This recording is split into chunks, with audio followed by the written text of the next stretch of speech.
નમસ્કાર, હું છું પ્રિયંકા વાજા. તમે જોઈ રહ્યા છો સિટી કવરેજ ન્યૂઝ. આજના મુખ્ય સમાચાર. અમદાવાદના એરપોર્ટ કાર્ગો ટર્મિનલ પરથી ટાઇટન કંપનીના 2.58 કરોડના સોનાની ચોરીના હાઈ પ્રોફાઇલ રેકેટનો પર્દાફાશ થયો છે. એરલાઇન કર્મચારીઓએ ફિલ્મી ઢબે બેગ ગાયબ કરી બેંગ્લોર મોકલી અને ત્યાંથી પરત મંગાવી આ ચોરીને અંજામ આપ્યો હતો.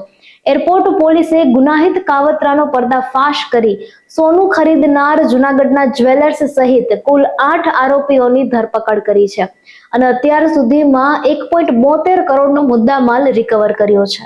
જૂનાગઢના ચોરવાડમાં સાંસદ રાજેશભાઈ ચુડાસમાના અધ્યક્ષ સ્થાને 12 કરોડથી વધુના વિકાસ કાર્યોનું લોકાર્પણ અને ખાતમુહૂર્ત કરવામાં આવ્યું હતું, જેમાં મુખ્યત્વે 4.70 કરોડના ખર્ચે બનેલી હોલિડે કેમ્પ બીચ ચોપાટીનું લોકાર્પણ, 151 લાભાર્થીઓને આવાસના પ્રમાણપત્ર વિતરણ તેમજ જીમ સેન્ટર, સીસી રોડ અને લાઇટ જેવા લોક ઉપયોગી કાર્યોનો સમાવેશ થાય છે. આ પ્રસંગે ધારાસભ્ય ભગવાનજીભાઈ કરગઠિયા, દેવાભાઈ માલમ સહિતના મહાનુભાવો અને સ્થાનિક અગ્રણીઓ ઉપસ્થિત રહ્યા હતા. ગુજરાત સરકારે આદિવાસી સમુદાયના વારસાગત જીનેટિક રોગોને સમજવા અને તેમના આરોગ્યમાં સુધારો કરવા માટે ગુજરાત ટ્રાઇબલ જીનોમ સિક્વન્સિંગ પ્રોજેક્ટની જાહેરાત કરી છે. આ ઐતિહાસિક પહેલ અંતર્ગત અંદાજે 4000 ડીએનએ સેમ્પલ્સ એકત્રિત કરી તેમાંથી 2000 વ્યક્તિઓનું સંપૂર્ણ જીનોમ સિક્વન્સિંગ કરવામાં આવશે. આ સાથે જ પોતાના આદિજાતિ સમુદાય માટે ખાસ જીનોમિક ડેટાબેઝ તૈયાર કરનાર ગુજરાત દેશનું સર્વપ્રથમ રાજ્ય બનશે. ગુજરાતમાં વીજ ગ્રીડની સ્થિરતા અને વોલ્ટેજની વધઘટની સમસ્યાના કાયમી ઉકેલ માટે ગીર સોમનાથ બાદ વધુ 7 સ્થળોએ સ્ટેટકોમ સિસ્ટમની સ્થાપના કરવામાં આવશે. તત્કાલીન મુખ્યમંત્રી નરેન્દ્ર મોદીના નેતૃત્વમાં શરૂ થયેલી જ્યોતિગ્રામ યોજનાથી રાજ્યમાં 24 કલાક વીજ પુરવઠો સુનિશ્ચિત થયો હતો, જેને આગળ ધપાવવા વર્તમાન મુખ્યમંત્રી ભૂપેન્દ્ર પટેલના નેતૃત્વ હેઠળ ગુજરાત ઉર્જા ક્ષેત્રે ટેકનોલોજીના માધ્યમથી નવા માપદંડ સ્થાપિત કરી રહ્યું છે. ગુજરાતની 4 સહિત રાજ્યસભાની 24 બેઠકો માટે 18 જૂને ચૂંટણી યોજાશે. 1 જૂને જાહેરનામું બહાર પડશે. ચૂંટણી પંચ દ્વારા 10 રાજ્યોની 24 રાજ્યસભા બેઠકો માટે ચૂંટણી કાર્યક્રમ જાહેર કરવામાં આવ્યો છે, જે અંતર્ગત આગામી 18 જૂને મતદાન પ્રક્રિયા હાથ ધરાશે.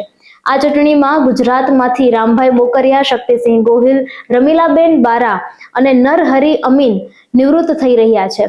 રાજકીય દ્રષ્ટિકોણથી આ ચૂંટણી અત્યંત મહત્વપૂર્ણ છે, કારણ કે નવી ચૂંટણી બાદ ગુજરાતમાંથી રાજ્યસભામાં કોંગ્રેસના એક પણ સભ્ય ન રહે તેવી સંભાવના સેવાઈ રહી છે.